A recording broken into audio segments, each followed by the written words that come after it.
Hello everyone guys. आज है एक बहुत ही hot topic which is relevant to my organisation which is real estate market in Gurgaon.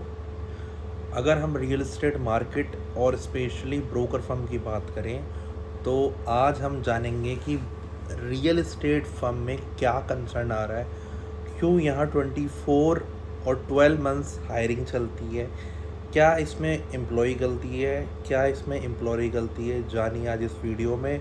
अगर चैनल पे नए हैं लाइक करें, सब्सक्राइब करें, शेयर करें, बेल आइकन दबाइए। बात करते हैं रियल एस्टेट मार्केट की। तो आजकल क्या ट्रेंड चल रहा है कि रियल एस्टेट मार्केट में भी कंपनियों को बिग फोर कहा जाता है, जो एक्चुअली एमएनसी में होता है। तो अगर हम बिग फोर कंपनी की बात करें या बिग फाइव कंपनी की बात करें तो ऑलमोस्ट सारी कंपनियां ही एक तरीके से इक्वल काम करती हैं। सबकी क्लाइंटेज प्रोसेस सेम है, सबका लीड जनरेशन सेम है और सबकी मैथमेटिक्स और कैलकुलेशन भी सेम है। अब यहाँ पे क्या दिक्कत आती है, अगर हम बात करें एज अ एम्प्लॉय की, तो एम्प्लॉय को लीड चाहिए, टाइम पे सैलरी चाहिए, इंसेंटिव चाहिए और लो प्रेशर वर्क चाहिए। अगर हम बात करें एम्प्लॉयर की, उसे काम चाहिए, उसे अपना रेवेन्यू चाहिए, उसे अपनी जो भी कॉस्ट लगा रहा है, चाहे वो मार्केटिंग हो, चाहे वो इतने सारे एम्प्लॉय रख रहा है उसकी कॉस्टिंग हो, चाहे बिल्डर से पैसा टाइम पे आए, और क्लाइंटेज उसे अच्छी चाहिए और लीड जनरेट भी उसे टॉप क्लास चाहिए। तो अगर हम बात करें एज अ एम्प्लॉय की तो उसे कहाँ दिक्कत आती है, तो मेरे हिसाब से कहीं ना कहीं एम्प्लॉय जो चीज़ फेस कर रहा है, मेरे को कई सालों का एक्सपीरियंस है, मैंने कई कंपनियों में एक्सप्लोर भी करा है, मैंने वहाँ जॉब भी करी है, आज भी कांटेक्ट में हूँ। वहाँ पे ये दिक्कत आती है कि कोई भी एम्प्लॉय अगर काम कर रहा है उसको प्रॉपर लीड नहीं मिल पा रही है, कहीं ना कहीं उसे एक रॉ डाटा पे काम करना पड़ रहा है।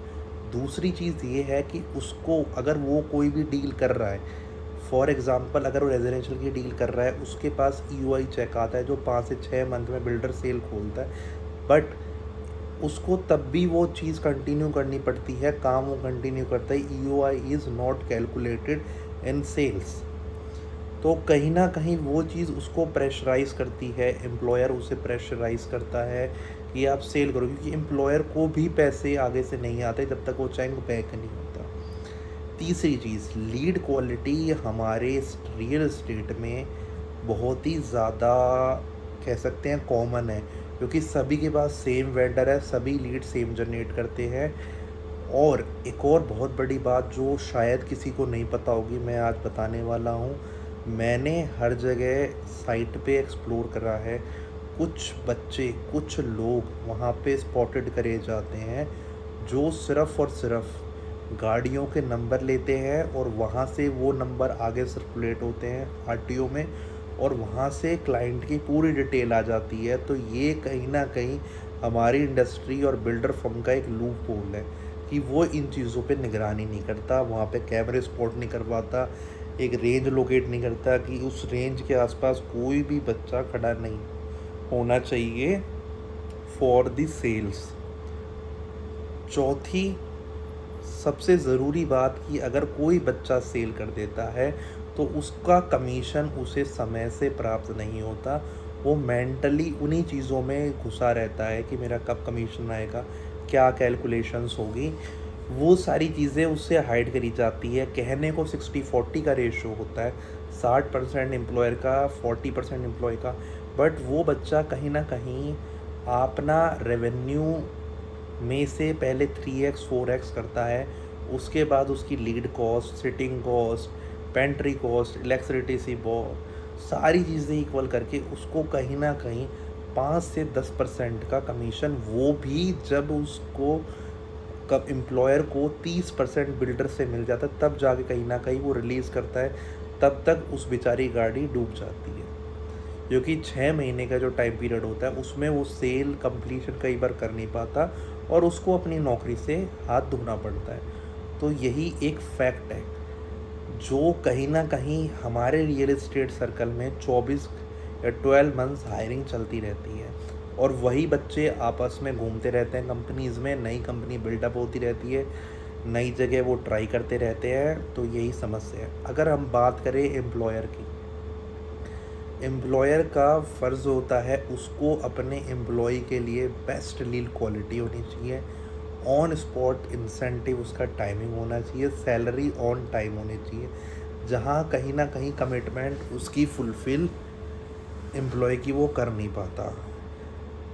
एक्चुअली दिक्कत ये आती है मार्केट में कि एम्प्लॉयर को आगे से जो पैसा मिलता है वो टाइम पे मिलता नहीं है, उसके अपने खुद के एक्सपेंस होते हैं, एम्प्लॉय की सैलरी, ऑफिस का फ़ंड वगैरह वगैरह, उसके पर्सनल एक्सपेंसेस, तो वो कहीं ना कहीं वहाँ वो चीज़ें स्पेंड कर देता है, तो वो चीज़ें वो डिले होती जाती हैं। तो यही एक सच्चाई है जिससे कि रियल एस्टेट मार्केट में 12 मंथ हायरिंग होती है। मैंने अपने एक पोस्ट में भी डाला था लिंक्डइन में, मैं ये चीज़ यूट्यूब पे भी डाल रहा हूँ। इसमें हमें क्या सुधार करना चाहिए? इस चीज़ में हमें ये सुधार करना चाहिए कि कहीं न कहीं जो भी चीज़ें सर्कमस्टेंसेस हो रहे हैं, एम्प्लॉयी को एम्प्लॉयर को और एम्प्लॉयर को एम्प्लॉयी को समझना चाहिए, नहीं तो ये चीज़ कंटिन्यू चलती रहेगी। कहीं न कहीं वो अपने एक्सपेक्टेड करते हैं एम्प्लॉयर की एम्प्लॉयी आते ही वो सेल दे दे, उसके पास अपने खुद के लीड सोर्स हों, वो उसको ऑलराउंडर भी एक्सपेक्ट करता है और वो उसको एक अच्छी पोस्ट पे भी अज्यूम करता है, बट कहीं ना कहीं वो वहाँ अपनी कमिटमेंट में फुलफ़िल नहीं कर पाता, क्योंकि उसके एक्सपेंस जो होते हैं वो बिल्डर जब तक आते हैं वो चीज़ वो खर्च कर चुका होता है। तो दोस्तों यही एक एक्चुअल रियलिटी है। कई लोग इस चीज़ को मेरे मानेंगे नहीं, कई लोग उस पर काउंटर अटैक करेंगे, मुझे कोई फ़र्क नहीं पड़ता, बट एक्चुअल सच्चाई यही है। तो मेरा सभी लोगों से यही मशवरा है कि अगर आप किसी इंसान को, अगर कोई एम्प्लॉई को आप कमिट कर रहे हो, तो वो आप चीज़ फुलफ़िल करो ऑन टाइम, तो कभी भी आपको एम्प्लॉई की नीड नहीं पड़ेगी कंपनी में। तो आज के लिए दोस्तों बस इतना ही। आप ऐसे ही वीडियो पे अपना प्यार जताए रखिए, लाइक करें, सब्सक्राइब करें, शेयर करें और बेल आइकन दबाइए। जय हिंद, जय भारत।